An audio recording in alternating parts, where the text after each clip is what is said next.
ایران کے ساتھ معاہدے میں پاکستان کا بڑا ہاتھ ہے۔ پاکستان کے وزیر اعظم نے مجھ سے کہا تھا کہ ایک بہت بڑا کام ہونے جا رہا ہے جس پر کسی کو یقین نہیں آئے گا۔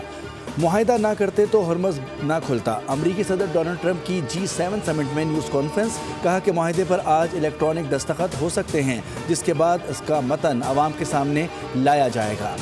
سعودی عرب نے بھی خطے میں امن کے لیے بڑا کردار ادا کیا۔ مفاہمتی یادداشت کی ایک کاپی اسرائیل کو بھیج دی گئی ہے۔ معاہدے پر اسرائیلی وزیر اعظم نیتن یاہو شدید مایوس ہیں۔ صدر ٹرمپ نے کھل کر کہا کہ میرا لبنان کے معاملے پر نیتن یاہو سے اختلاف ہے۔ اسرائیل کو لبنان کے حوالے سے اپنی حکمت عملی بہتر کرنی چاہیے۔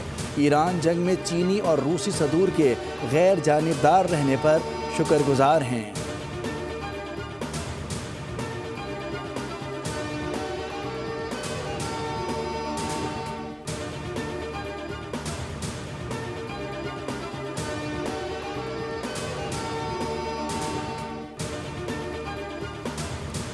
امریکہ نے ایران کے ساتھ طے پانے والی مفاہمتی یادداشت کا متن جاری کر دیا۔ معاہدے کا عنوان اسلام آباد مفاہمتی یادداشت رکھا گیا ہے۔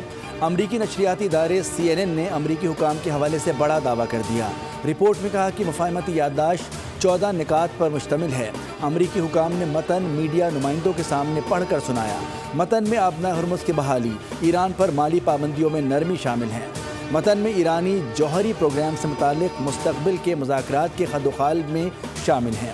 فریقین لبنان سمیت تمام محاذوں پر مستقل جنگ بندی پر متفق ہیں۔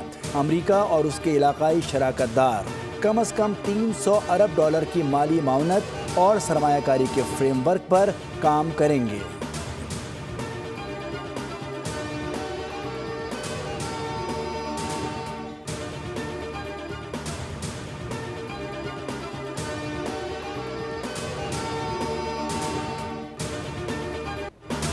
پاکستان کا ابتدائی وفد مفاہمتی یادداشت پر دستخط کی تقریب میں شرکت کے لیے سوئٹزرلینڈ پہنچ گیا۔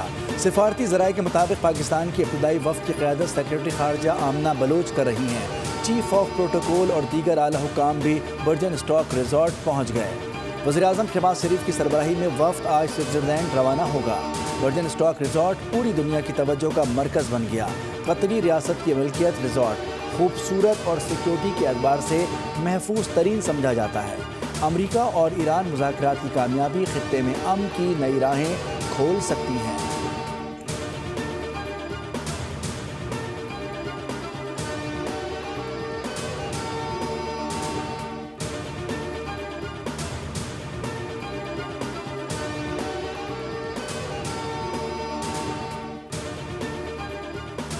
ہو سکتا ہے عبوری معاہدے پر امریکی اور ایرانی صدور دستخط کریں۔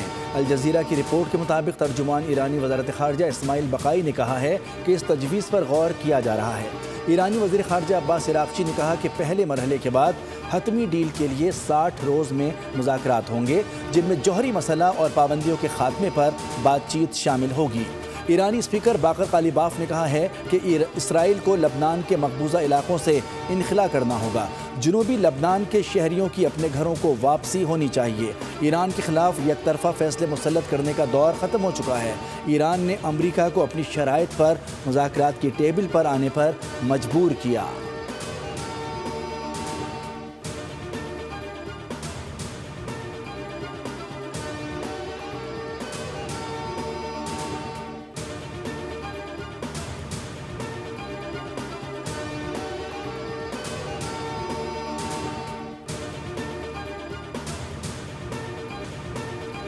فرانس میں جاری G7 سربراہی اجلاس کی سائیڈ لائن پر امریکی صدر ٹرمپ سے ہونے والی ملاقات میں نریندر مودی ہاتھ میں پرچی تھامے بیٹھے رہے۔ ملاقات کے بعد میڈیا سے گفتگو کرتے ہوئے امریکی صدر ڈونلڈ ٹرمپ نے کہا ہے کہ اگر مودی پر حملہ ہوا تو ان کی مدد کے لیے موجود ہوں گے۔ انہوں نے یہ بھی کہا کہ اگر کوئی نیا رہنما آتا ہے تو پھر صورتحال مختلف ہو سکتی ہے۔